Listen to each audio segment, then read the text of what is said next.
Bonjour, je suis Mister Emma et vous regardez Archi Urbain.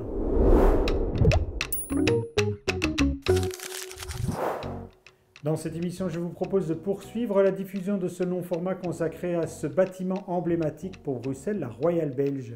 Aujourd'hui, nous allons faire la connaissance avec Maïté Paoli et Damien Sabatier.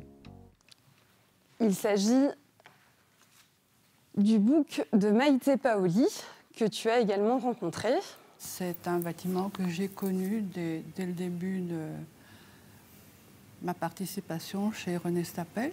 Son book commence par son curriculum vitae, évidemment. Et puis, parmi tous les projets auxquels elle a eu la chance de participer dans sa carrière, dont beaucoup avec René Stapels, on retrouve les pages destinées à la Royale Belge. Donc c'est toutes des photos qu'elle a récupérées, des articles de journaux qu'elle a découpés. Et alors il y a aussi ces plans qu'elle a réalisés pour le mobilier de la Royale Belge. J'ai été engagée, c'était en 68. Et très vite, 15 jours après, il m'a proposé le chantier de la Royale Belge. Elle se retrouve donc propulsée sur ce chantier. C'est le second de sa carrière. Elle a 22 ans. Au départ, c'était tout ce qui était concernant les bureaux de la direction et aussi le restaurant pour les employés. Ça a été une très très belle aventure pour moi, une première, incroyable d'ailleurs. Ça, c'est la façon dont était composé le restaurant, donc avec les différentes zones de distribution. Il faut savoir que c'était déjà un des plus grands messes d'entreprise autogérés en Belgique et on servait 800 couverts à la fois. En dehors du self-service avec les passe-plats, il y avait aussi un kiosque qui permettait de se restaurer, d'aller chercher un dessert et à l'extérieur se servir une tasse de café, de thé.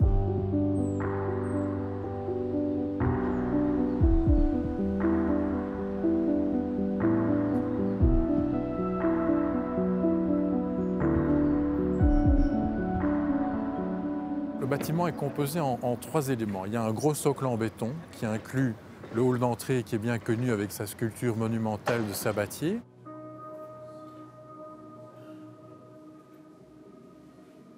Je suis Damien Sabatier, je suis le fils de Pierre Sabatier et vous êtes là devant ce qu'on appelle les piliers célestes. C'est comme un temple devant l'auditorium. Ça évoque à la fois un peu la courbure des livres anciens. On est là pour envelopper en fait l'auditorium qui est quand même un peu un temple du savoir. Il avait inventé en 1969 cette technique qu'on peut appeler de l'acid painting ou qu'on peut appeler aussi de la fresque à l'acide.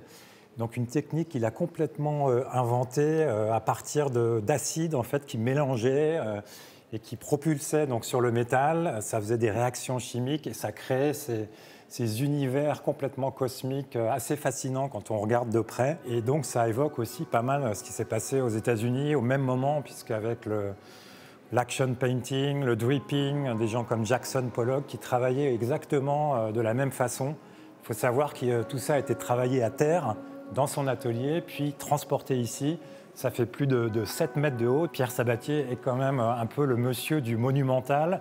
Il était fasciné par le cosmos, les étoiles, la vulcanologie, les forces magnétiques, la lave, tout ça. C'était vraiment son univers d'inspiration très très fort. Puis il y a la plateforme sur laquelle nous nous trouvons, qui est quelque part la partie évidée du bâtiment. Et au-dessus de nous, on a la tour cruciforme, iconique, donc ce bâtiment en croix. Ici, c'est en acier Corten, donc qui donne cette couleur brunâtre, jaunâtre, orangée en fonction de période de sa vie, et qui a un match évidemment avec le vitrage qui est doré lui aussi et qui prend des teintes tous les jours différentes. Et puis derrière nous, il y a l'ancien réfectoire, l'ancien restaurant d'entreprise qui était en corrélation avec le jardin, puisqu'ici, le terrain est en pente, le restaurant est lui au niveau plus 2, en corrélation avec la partie haute du jardin. La Royale Belge ne ressemble pas au bâtiment de Saarinen. Il y a des familiarités, mais il y a une identité très forte. Ça veut dire que Pierre Dufault et René Stapels font leur propre projet en adéquation aussi au programme qu'il leur est donné. Et là, on voit bien le talent, disons, de ces architectes de ne pas faire de la copie.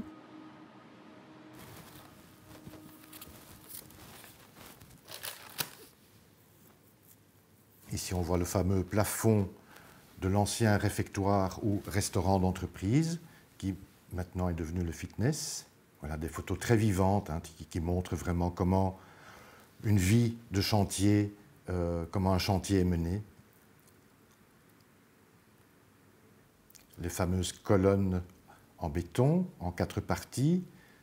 Photos très intéressantes qui nous montrent que des parties de la façade extérieure ont été sablées avant leur mise en place. Alors en 1969, le roi Baudouin fait une visite du chantier de la Royale Belge. Il y rencontre les ouvriers, mais également les responsables politiques et économiques liés au projet. Ici, nous voyons le CEO de l'époque, Georges Martin, l'architecte, Pierre Dufaux. Dans ce stock de photos, également, comment étaient utilisés les espaces bureaux. On voit que c'est des open space, le premier open space en architecture de bureau à Bruxelles. On voit une des rares photos du projet avant la construction de son extension. Et ici, une photo aérienne de l'entièreté du site, donc le bâtiment historique 1965-70 et son extension Saint-Hubert, construite dans la première moitié des années 80, reliée par une longue passerelle couverte d'environ 80 mètres. Ces 2 éléments ont été démolis en 2021 pour le chantier des 4 tours résidentielles qui vont prendre donc l'emplacement de l'ancienne extension dite Saint-Hubert. La Royale Belge, c'est bien sûr des matériaux qui sont exceptionnels, mais c'est aussi un bâtiment qui est extrêmement pur et géométrique. Donc il y a la croix qui se pose sur un carré, il y a un autre carré avec le restaurant qui est en diagonale. Et donc le tambour, un cercle pur et parfait, se trouve dans le overlap des 2 carrés. Et donc il y a une sorte de, approche, on pourrait dire géométrique, mathématique presque, qui est très pertinent pour ce bâtiment également. It's a very kind of typical post-war building in that it's very singular, it's iconic, it's working with its landscape, but also it's very much separate from its landscape. It's a kind of building within this slightly natural but also man-made landscape. So there's definitely some interesting relations going on there, which is very, as you said, of its time. I don't think you'd be able to build a building like that now in that way. Les architectes Dufaux et Stapels vont, après l'obtention du permis, faire entrer dans l'équipe l'architecte de jardin, Jean Delogne, qui a 34 ans à l'époque. Jean Delogne, en fait, a complètement travaillé et a façonné ce terrain en créant des vues, des ruptures de vue, des découvertes, des profondeurs de champ, et en travaillant cette scénographie, en répartissant sur le terrain des profondeurs de champ toujours maîtrisées, et chaque fois des points focaux qui sont là, traduits par un bouquet d'arbres précisément placés. Et à certains endroits, je vais placer un bouquet de conifères qui va fermer les vues, cacher un champ, ou au contraire, travailler avec un bouquet d'arbres qui va avoir une frondaison remarquable à l'automne, comme ici, on est sous un bouquet de ginkgo. À l'automne, c'est magnifique, on est vraiment dans une scénographie jaune lumineuse. Donc on a ce jeu constant de choix d'une palette végétale qui correspond au programme architectural et au programme du client. C'est une scénographie d'accompagnement. Toujours avec en arrière-plan la nature beaucoup plus spontanée, du boisement, de la forêt de soigne. Il travaille aussi la scénographie des déplacements. Les visiteurs, quand ils rentrent sur le site, on leur fait parcourir un chemin relativement long qui va les conduire bien sûr au parking souterrain, puisqu'on vient en voiture. Mais Delogne travaille cette scénographie et ce cheminement comme un long travelling de cinéma. À l'entrée, un bouquet de conifères qui me cache l'avant-plan et qui cache le bâtiment, et soudain, le champ va s'ouvrir. Mais je travaille des modelés de terrain, j'ai des vues longues sur l'étang, j'ai une vue transversale, je bloque encore les vues sur le bâtiment, et ce n'est qu'arrivé à certains endroits avec l'usage de bouquets d'arbres que je vais fermer, ou soudain ouvrir la vue sur la façade arrière. L'étang, on va diminuer pratiquement de moitié de sa surface, puisque construisant sur une partie de l'étang, il y a énormément de terrassement à réaliser et une grosse partie des déblais du bâtiment vont se retrouver pour combler un gros tiers de l'étang existant. Donc la relation à la nature, c'est un moyen pour servir la marque. Ce n'est pas un regard romantique comme on peut avoir à certaines époques, ce n'est pas une approche écologique, c'est un élément qui façonne une scénographie pour servir la marque et l'architecture. Le bonheur au travail pour un meilleur rendement, ça c'est l'objectif, clairement exprimé. Nous allons rester là pour cette émission, mais dès la semaine prochaine, nous rentrerons dans le vif du sujet. Le bâtiment est en train d'être rénové.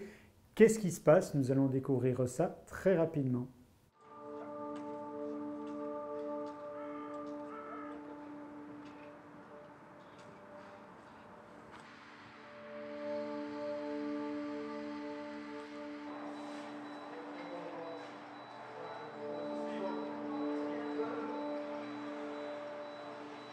Là, on se retrouve dans le grand hall de la Royal Belge, l'entrée qui était jadis l'entrée du personnel du bâtiment. Parce qu'il faut savoir qu'il y avait deux entrées. Il y avait une entrée du côté du Grand Étang qui était réservée aux visiteurs. Et il y avait une entrée ici le long du boulevard du Souverain qui était réservée au personnel c'est une vision de l'époque, mais séparer quelque part les flux entre visiteurs d'un côté et les travailleurs de l'autre. Voilà, on se retrouve donc très rapidement dans un nouvel épisode d'Archi Urbain. D'ici là, je vous souhaite une très bonne semaine. Merci pour votre fidélité et à bientôt.